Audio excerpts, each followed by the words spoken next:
Good afternoon, it's your boy Deric coming to you live from inside my vehicle, and I am pumped today about the message. Today is the 18th of the month, so if you are watching this and it is the 16th or the 2nd or the 28th or the 25th, do not watch this video. This is only 18th, but it is such a good video, or going to be a good video, that maybe you want to watch it every day. I don't know. This is a pumped up message. I hope you guys like it. Again, we're doing I Declare 31 Promises to Speak Over Your Life from Joel Osteen. Again, every day we're going over this. We're talking a little bit about it and going over it. This is something that I do every single day. I'm hoping to help someone out there. Today's message is pretty good. Day 18. I declare breakthroughs are coming in my life. Sudden bursts of God's goodness. Not a trickle, not a stream, but a flood of God's power. A flood of healing. A flood of wisdom. A flood of favor. I am a breakthrough person, and I choose to live breakthrough-minded. I am expecting God to overwhelm me with His goodness and amaze me with His favor. This is my declaration. What a declaration to speak of yourself in the morning, right? If you do this one message every day, you'd be freaking pumped every day. Favor is coming my way. Would that make you excited if you knew favor was coming your way? If you knew today you're going to land the deal, win the mega bucks, beat the cancer, meet the bride, the wife of your life, or the husband of your life, would you be pumped? Hell yeah, I'd be pumped. So this is a message you get yourself pumped up about, you know what I mean? Let's see what Joel talks about in it. Think about how powerful water is. 3 or 4 feet of water can pick up a huge car that weighs thousands of pounds and move it all around. I've seen on the news big floods floating whole houses down the river. Nothing can stop the force of the water. Anything in the way is moved out of its path. Your opponents may look powerful. They may be bigger, stronger, better equipped, and better financed, but they don't have a chance when God opens His floodgates of His favor.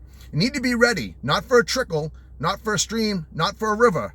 No, get ready for a flood of God's favor, a tidal wave of God's goodness, a tsunami of His increase. You may be thinking, trickle, when God has entire oceans to work with. You're thinking stream, when God is a tidal wave. You should enlarge your vision, dare to stretch your faith. God wants to release His favor like a flood. He wants to overwhelm you with His goodness, right? So what does this mean to you today? It means stay in faith, right? And favor will come. When favor comes, it is not going to be like, is this favor? It's going to be, holy shit, this is favor, right? Normally you'd go from 1 to 2 to 3 to 4.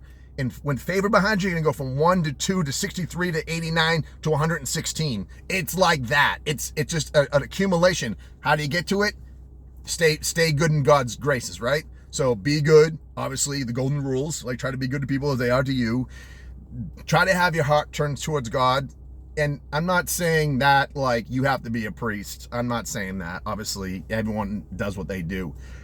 I make mistakes all the time too, but when I make mistakes, I don't have ill intent in them. There's not like venom in it. I'm not going out doing something to somebody that I know is going to freaking screw them on purpose. I try not to live my life that way.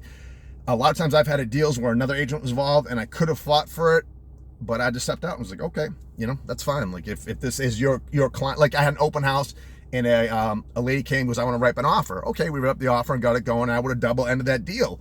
Then the agent called me and was like, oh, that's my buyer. And I sent them there and I didn't tell you. And, I asked these questions of the buyer. Do you have an agent? I'm like, no. But at the end of the day, I'm not going to argue. I'm like, no problem. Come work this half the deal, get paid. This is how we pay our families. This is how we support our families. I get it, right?